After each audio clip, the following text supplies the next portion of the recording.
you all for being here today. My name is Corey Williams. I'm the program manager here at the Shiloh Museum. Before we get started, I want to thank you all for coming today. And our next Not Strictly History program will be on Thursday, April 17th at 6:30. And John McClarty will be talking about his new evidence that he has found with remapping the Trail of Tears. And the Trail of Tears actually came right through here on our grounds. So this will be an interesting spot to learn more about that. If you are watching virtually, if you could type in your questions into the chat box and we'll keep up with those for the end. But today it is my pleasure to introduce Dr. Michelle Rathgaber.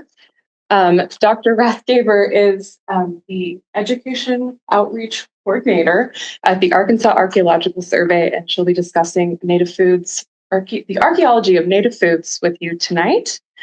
So join me in welcoming Dr. Rathgaber.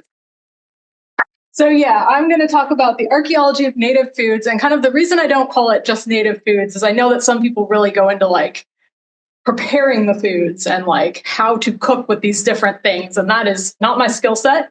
But I like to talk about how we know about these foods and how people use them in the past. So I'm going to talk first just real quick to make sure we all know what archaeology is first. I have a best friend from 4th grade, so a long time. And a couple of years ago, she started asking me about dinosaurs. And so I now know we got to start, make sure everyone knows. So archaeology is the study of the human past, and it's using the things that people left behind to figure out how people lived, what they did, where they were, all of those different sorts of things. So it's focused on people. We're always wanting to know what people were doing, whether we're talking about, hundreds of thousands of years ago, evolution into modern humans, or if we're talking about a couple hundred years ago, European settlement in the Americas, all of that. It's all about people and the things that we did.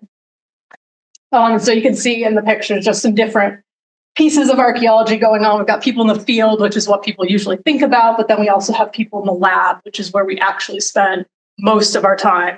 And a lot of the stuff, especially the plant stuff that we'll talk about tonight, is stuff we find in the lab. Obviously we bring it in from the outside, but we don't see the tiny little seeds we're going to be talking about when we're out in the field. So just to give you a quick timeline, I've got some timelines up here. So if people...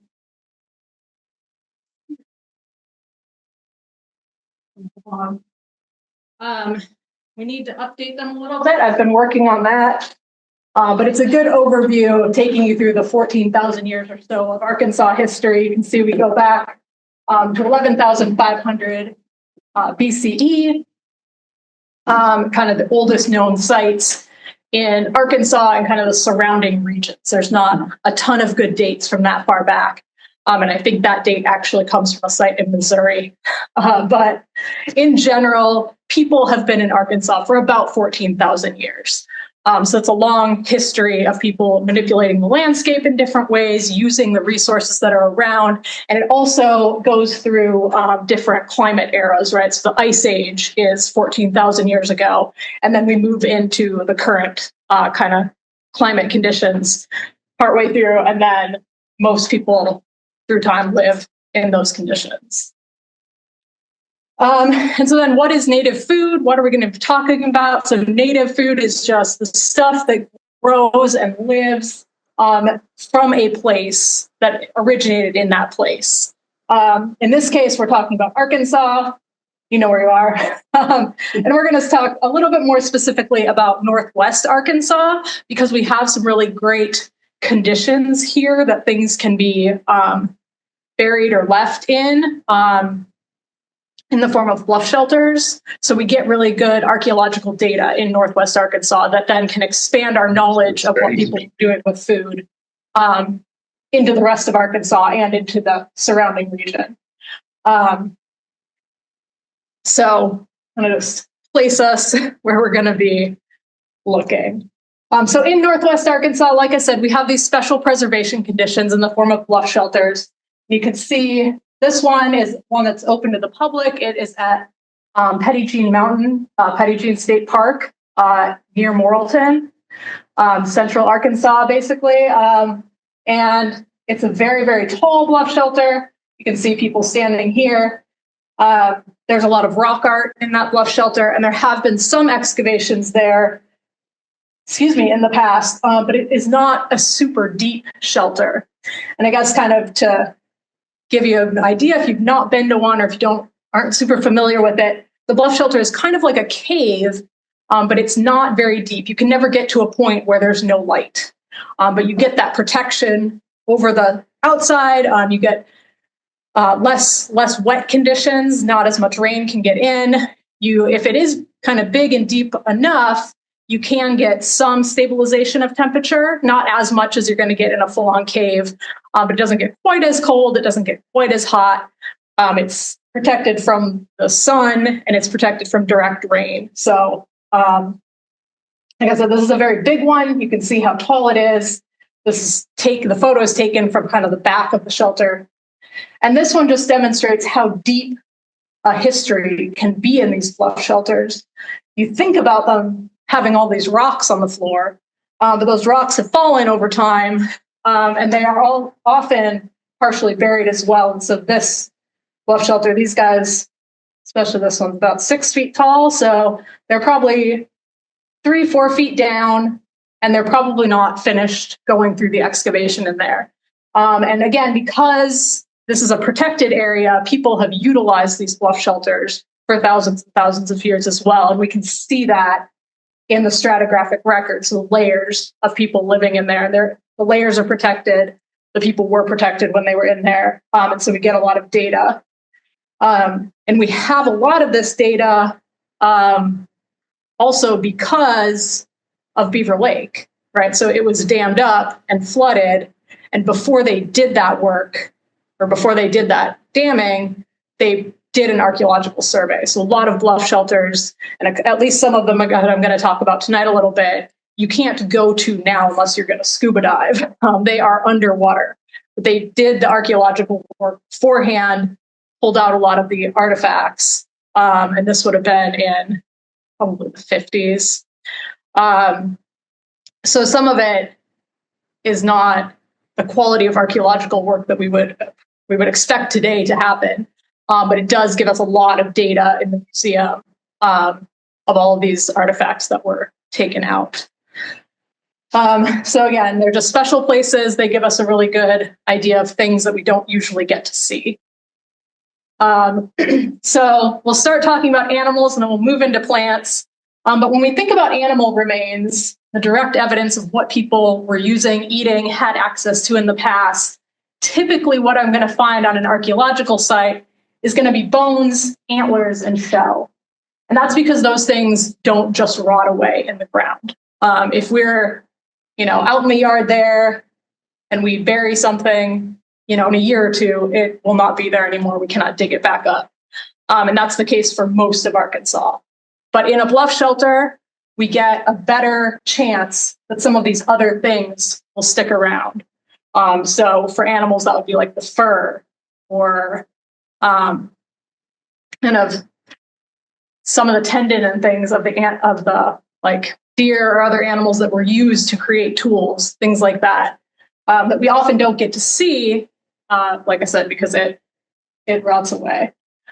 So what animals we're looking for, that direct evidence, and then we're also looking for secondary evidence of people using animals or working with animals in some way in the form of the kinds of tools that they were using. So spears, bows and arrows, fishing equipment, things like that.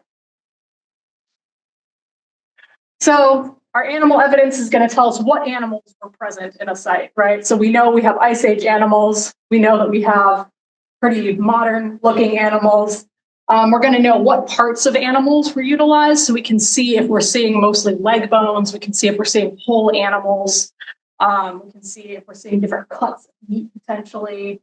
See if we like where people were butchering animals versus where they were eating them. If they were taking different parts of animals back to maybe town or to camp. And then the specific evidence that we're looking for to show that these were animals that were used or eaten or butchered is to look for these cut marks on the bone. Can't see it super well in this figure. Got them here. these tiny little marks coming from the stone tools that were used to cut the bones. Sometimes you can see boiling of bones. See that the edges are rounded in ways that are not how bones are in the body. And then you can see breaking and shattering, which means they were probably trying to get at the marrow of the bone. So either the bone was roasted and broken open, or it might have been broken open and then boiled. So you'd see both of those things. And so this all tells us, that people were using the animals as food. You would cut up an animal if you weren't going to probably cook it or use it in some other way. If it died of natural causes, you're not going to find that kind of evidence on that animal. And all of these just give us those ideas of what animals people had and what they were doing with them. And so again, what animals were people using? So we do know that there was megafauna in Arkansas during the Ice Age. We do not have any direct evidence that people were hunting them, but we know people were here. We know the animals were here. They were probably hunting. But I guess that very direct evidence would be, the spear point in the bone. And we don't have that in Arkansas. We have mastodon skeletons. We don't have any with a human-made point in them. And we don't have big butchery areas where there's just so many bones that they couldn't have all possibly died in one place together, But then when we get past the Ice Age into the current era, we have bison, we have elk, we have deer bones. Again, we don't have that necessarily arrow point in bone evidence, but we have pits full of bone that has been either cut with those cut marks, or it has other, signs of being used, or it's a lot of leg bones and no skulls and things like that show us that people were taking certain parts and using them different ways. But then we also do have a lot of smaller mammals. So we've got rabbits, raccoons, foxes, mice, kind of everything. If you are living kind of in a small town, in a small village, in a group in Arkansas, and these animals are around, you'll use them, you'll utilize them. And it also helps keep them away from the crops that you're going to start growing. We're going to talk a little bit more about those, but some of these animals are nuisance animals when you start being an agriculturalist and you start domesticating plants. You don't want them around, so they come to your field, you shoot them, you eat them, and then you also eat your corn or whatever you're growing. I don't see bears. Bears here. It's not something we find a ton, but it is here, and it is times. Bear is one that we're always worried about if it's human, because bear hands, they're a lot. So we do archaeological analysis, a lot of the animal bones. My colleague, the state archaeologist, she does human osteology, and she gets that bear bone. She's looked at 1 million human hands, but she gets that bear bone. She's like, we better check for sure. So, but yeah, this is not an extensive list or an exhaustive list by any means. Just kind of give you an idea of things that we're looking at. And then, of course, birds are another big one. We've got geese, ducks, turkey. Some of these animals are migrating, and then some of them are here. Fish, again, and shellfish, mussels, bowfin, sunfish, catfish, a lot of the same fish we still see. Mussels we don't see as much in a lot of the streams and rivers. They're still there, but they had to have been hugely plentiful. We find just middens and middens, which is trash, and the trash pits full of mussel shell. And we know that it's later times people were using mussel shell as temper in pottery as well. So we know they had huge amounts of access to that as a resource. And got a mussel shell up here. So I have all this stuff up here. You can come look at it after for sure. Reference some of it. And then reptiles, of course, turtles, snakes. We have amphibians as well. It's kind of all the animals that are around. And we find almost all of these animals at different points in the archaeological record having been used as food, or at least for some reason put into a trash pit sources. And so what does this mean when we find these animals archaeologically? What does that really tell us? Well, it can tell us about hunting. It can tell us about what people were doing when they were thinking about hunting. We can think about if animals were migrating, kind of talked about birds migrating through. If we see these different birds that we know migrate back and forth, we can tell what time of year people were hunting. And when we look at animal ages and death, we can also see if people were choosing certain like ages of animals to hunt for, certain sexes of animals sometimes too. So we know typically that mammals are born in the spring. You know, it's not 100%. It's not going to be, you know, something we can absolutely prove. You know, typically they're born in the spring, and we can tell as an animal ages, the bones, the ends of the bones fuse at different times during their life in the first couple of years. And so we can see if we're finding unfused animal bones, we can tell, you know, how old that animal was, and therefore probably what time of year it was killed. And if we see that the same kind of fusion on many, many bones at a site, we can maybe think that people were going after a certain age of animal. So maybe they were not trying to go for the youngest animals. They were waiting for them to be a few years old, but maybe not waiting for them to be very, very old. Things that you would have to be able to see. These, you know, some of the ways we age animals is using their teeth wear. And obviously, if you're hunting for deer in the woods, you're not looking at their teeth. But you can tell if a deer is a very young deer and a fawn, it's got different fur colors and things like that. So we can look at some of those different things and start to get at what people were trying to do or what they were thinking, perhaps. And then we can see if certain parts of the animal were used preferentially. I kind of already said this. We know now we prefer light cuts of meat for the most part. You know, some people with animal ribs, that's a thing people really love. A lot of times if we have bigger animals, we don't find a lot of skull spine pieces because you would butcher that in the field and bring just back the meat pieces rather than try to haul a whole couple 100-pound deer back with you. Just take those meaty pieces that you really want. So we can see that kind of stuff. And then we can see with fish, we know that different fish and different shellfish live in different kind of water conditions. So we can start to kind of create back what the environment was like at different times by what kind of animals were around in those situations. Often we find archaeological sites near rivers and streams. And sometimes we kind of can tell the history of the water in those streams by the flooding events or other things like that, but sometimes we can't.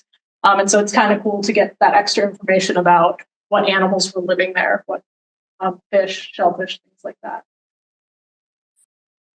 And then again, the hunting technology and the change through time. So we talked about spears. We're in the Ice Age. People are using spears. This isn't exactly a spear point, but it kind of gives you an idea that it's quite large. And again, this is not a spear because it doesn't fit in my car. But a spear would probably be about 6 feet long, the wooden part, and then you'd have this spear tip on the end.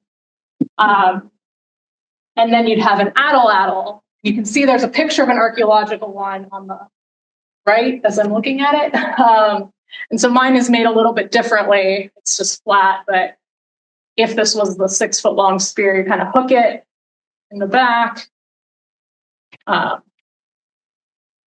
to not work tonight. Anyway, hook it and then use this as a spear thrower. So it just gives it that extra momentum. It gives it that extra hook on the end. If you've ever used those like dog tennis ball plastic throwers, it's the same system. It just gives you that extra length of arm so that you can throw this farther and faster with more power to get the animals. And we know that people were using spears up until the bow and arrow was invented in 600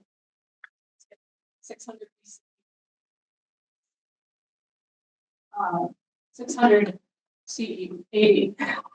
So people were using spears prior to that. So we find the evidence of the spear in the spear points. And then sometimes in the atlatl hooks.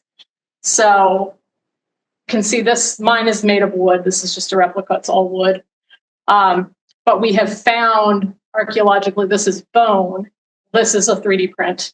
The real one is bone. And it would have hooked to the end of the atlatl. And it had a little hook that's broken off. And it was the end of a spear thrower. And so we can find that kind of thing because the wood part in the regular archaeological record has broken down over time. We don't find that except in these specific bluff shelter conditions. And this is from the All Red Shelter in Benton County. I do not know where that is beyond Benton County. And again, most of these are gonna not, I think the only like bluff shelter that's really open to the public is that one at Petty Jean Mountain, if you want to see one. Most of these are on private property or they have been flooded. And then again, we can see in the second photo how this was attached, right? So we would always, in the archaeological record, find the spear point, but we don't often find the haft and how it was attached. So we get to learn a lot from that kind of thing. Obviously, we know they're attached, but were they using the sinew from animals? Were they using string made from plant materials? I learned recently that when you're tanning a hide, as you're scraping it down, it produces this really sticky, gluey material, and you can use that as a glue to help attach all of the stuff. The Choctaw Nation Tribal Historic Preservation Officer does a lot of cultural resurgency stuff, and he was giving a talk about that. I was like, I had no idea. That is very cool. And so just these byproducts of other things you're doing can help with this as well. And so those kinds of things, like I said, break down for the most part, but sometimes we get to see a little hint of it in these bluff shelters. And again, just more construction. These, I think, are very cool. They're not necessarily hunting tools, but they're just tools we found in bluff shelters. And what I think is the coolest thing about them is that the way they're made, you can see that the stone is wider at the front, thinner at the back. And so every time you use this as an axe, it helps to reinforce it staying in the handle because it's being pressed back in, rather than just having to be tied off string or something else like that. And so I think that's just seems like a really ingenious way to do that rather than just trying to attach something. I've made a replica of a hoe digging tool out of mussel shells, which we found that those are tools, but obviously this was a replica. I didn't really know what I was doing, but it broke immediately as soon as we tried to use it. So then you see this and you're like, well, yeah, that makes so much more sense than trying to drill a hole in this, tie it all together onto the thing. And people did that too. Like we do have evidence of those, but these would have worked so much better. And so now let's talk a little bit about plants. So the evidence that we typically see from plants is going to be seeds. Usually these are burned seeds because once something has been charred, it's not going to break down as fast. We're going to see the stems or the harder pieces like boards, things like that. And then we'll see shells. And again, usually these are burned shells because if something gets charred, then it doesn't just disintegrate, it doesn't just break down. But that's usually what we're looking for, looking at the archaeological record. What we see in Arkansas is just kind of this progression of plant use and just increasing the number of plants that are being used as people go through time. So when we're talking, 10,000 years ago, we're talking about gathering. So people are moving across the landscape, following these large megafauna and collecting what is available on the landscape at the time. So we're collecting nuts, different kinds that we see, different fruits at different times of year. And we know that people were collecting these in massive quantities because we do find caches of these nuts. You can't see this very well, but this kind of square back here It's just full of like semi-charred nuts that were whole, not shelled. So they were left there to come back and get them later, but people didn't come back for whatever reason. And so these are just some of the native plants that are in Arkansas. So we've got pawpaws, black walnuts, raspberries, blackberries, and then some different greens. We'll talk a little bit more about those, acorns. And the fruit, again, we're not going to see the actual fruit in the archaeological record. We'll see those seeds, and I've got some of those seeds up here afterwards. These are not archaeological samples of seeds, but they are seeds. And then as we kind of move on through time, people start gardening. So people are living in different small kind of villages, small groups around the landscape, and they're at least spending parts of the year living in certain areas. And so they start to garden, start to cultivate plants that they want around them. And so we see during the woodland period on your timeline there that people are starting to domesticate crops. And we have kind of one of the world centers of crop domestication in Arkansas and the southeastern more generally. And we have that evidence in the form of the seed bag, which is from a bluff shelter. It's from Eaton's Bluff, which is for sure underwater. But this is in the museum. I have a replica of it here. This is a 3D print, so this one is hard, but that one, I mean, it's woven out of grasses. It is rattlesnake master and pawpaw, so grass and tree bark. Those are the two colors. I'm not sure which is which. But inside, there are like millions of tiny little seeds. If you can see it in this picture, kind of right below the bag, there's little black speckles. And it's goosefoot seeds. So it's mostly goosefoot seeds in there. And then there are some Asteraceae, which are asters, and they don't know exactly what species it is. There are people who study these plants specifically, and it's called type X, so they don't know exactly the species.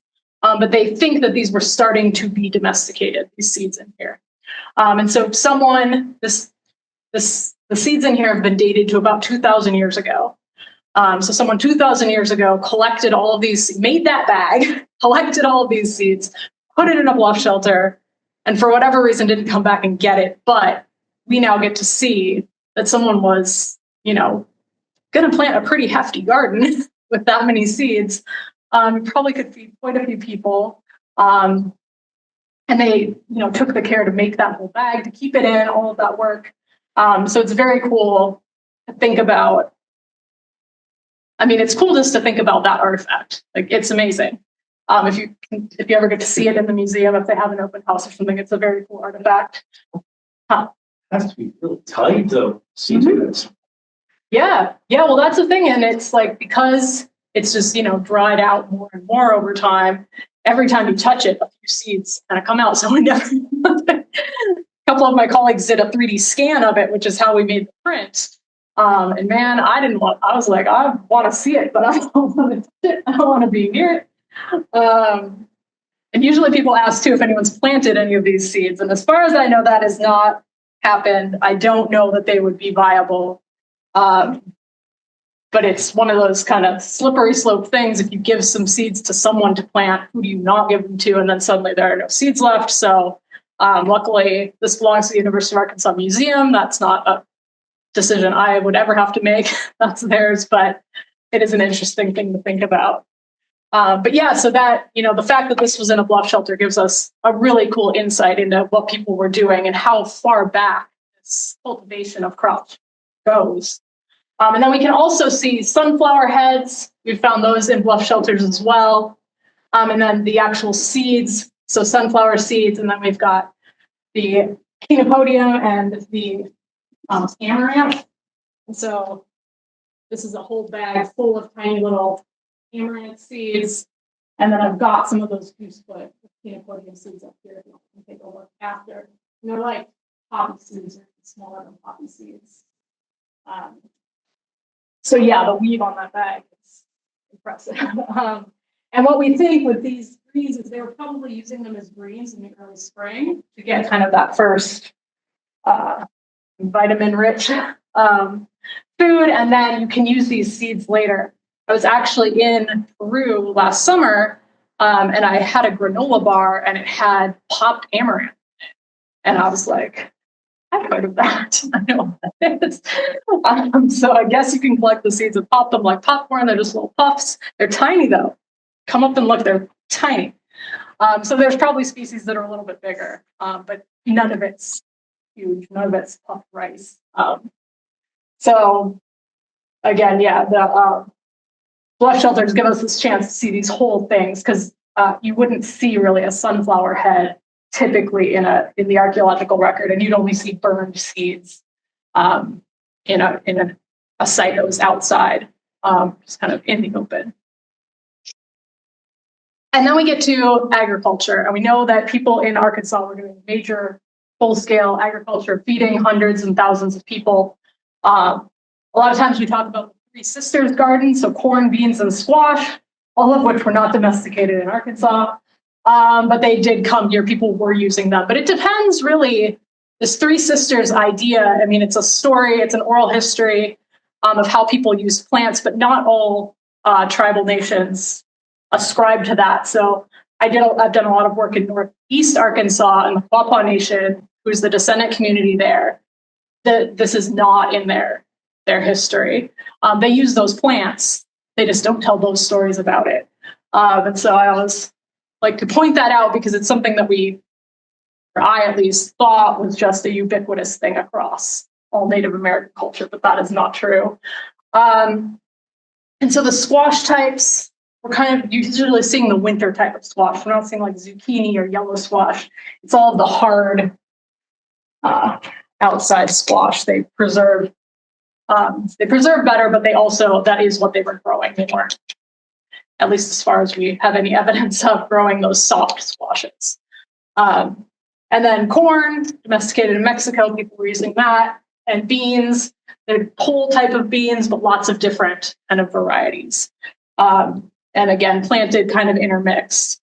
And the way that we understand from some written records, from some oral histories, and from kind of looking at landscapes that were pristine when Europeans moved in, right, but weren't, they were being used, is that people would clear an area to put in this field, but they wouldn't cut down a nut tree they were using to collect, black walnuts or whatever. They wouldn't cut down the blackberry bushes or the blueberry bushes. Those would stay as well, and then you'd interplant amongst that all the other crops that you wanted to grow.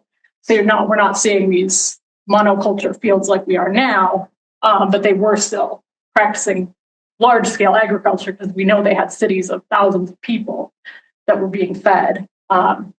So again, this is how the squash grows, some of the different kinds of beans. And then this is a piece of a squash shell, or, the outside, that we found in a bluff shelter. So we get to see that actual, hundreds of year old actual squash that somebody handled. And then again, we can sometimes see the corn cobs, and we can look at those. So you can count some of the rows and see what subspecies of corn was being used. And if it was the same everywhere, if people were planting slightly different varieties. And then kind of the secondary evidence for plants is, again, these other things that we'll find. So the stones we would find kind of anywhere. See, this is a nutting stone. So you can see this circular hit in the middle. You put the nut in that, hit it with another rock, and break it open. I have up here a grinding stone. It's not the best example of one, but it is one. So you'd put your grain, your corn, whatever in here, and grind it down with the other stone. And there is a nutting stone up here too, if you want to look at it. And then we've got a hoe blade. My favorite thing, and I'll show you kind of after if you want to, I have a little video. You can tell these hoe blades because when you're using them in kind of fields, so you're hitting plants and you're hitting the soils, there's a lot of silica in plants, and they build up this shiny layer on the outside, and it dulls the hoe, but it also just leaves the sheen on it. So every now and then we find a flake, so just a little chip of rock, but you can tell that it is from one of these hoes. It's got the sheen on one side. It's just so shiny and beautiful. And we have on our website, I wrote an article about one that I found because I think they're the best artifact. And so I have a little video. You can just like see the shine on it. You can look at that after if you want. And then this one was found in a bluff shelter as well. So it is a deer mandible, so the lower jaw, teeth attached to sticks to be used probably as a scythe, so to cut long grasses like that. The teeth are pretty sharp. And then this is another replica, but it is the mussel shell attached to the thing for another instrument. And then again, the same one we looked at before, just all these different ways that we can see what people were doing, even if we can't actually maybe see all of the plants that they were using or exactly how they were using all parts of the plant. And so again, archaeology, bringing it back, is always about people. We always want to talk about what people were doing, how they were understanding things, not just about the artifacts. So as much as I love that seed bag, it's what it tells us about what people were doing that makes it really cool. So people were hunting and fishing, which tells us that they knew the animals that were around, they knew the different habitats, they knew the environments, and they knew about migration. They knew where to be at different times of year, potentially, to get best access to those different animals.